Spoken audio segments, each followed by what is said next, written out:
Chapter 13. Behind Closed Doors. S escaped to a quiet stall at the edge of the market, her heart pounding from the intensity of Daniel's gaze. The cool night air wasn't enough to steady her. She needed space to breathe. She leaned against the wooden frame, closing her eyes, trying to silence the storm of emotions inside her. But then she felt it, a familiar presence. Her eyes snapped open as Daniel stepped into the stall, his face unreadable but his intent clear. "Daniel," she started, but before she could say more, he closed the distance in one swift motion. His lips crashed into hers, silencing any protest. S's breath hitched, her resolve melting as his hands gripped her waist, pulling her closer.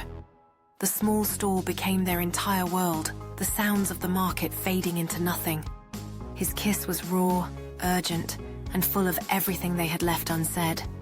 Her hands found his chest, at first to push him away, but instead they clung to him, drawn into the fire that burned between them. "Tell me to stop," he murmured against her lips, his voice low and unsteady. Essa didn't, she couldn't.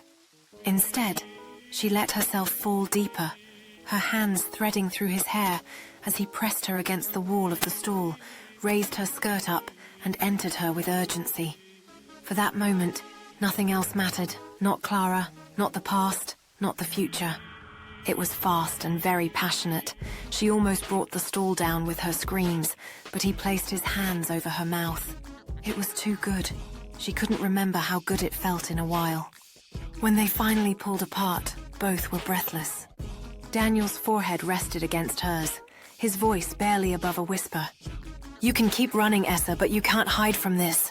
Essa's chest rose and fell, her heart racing.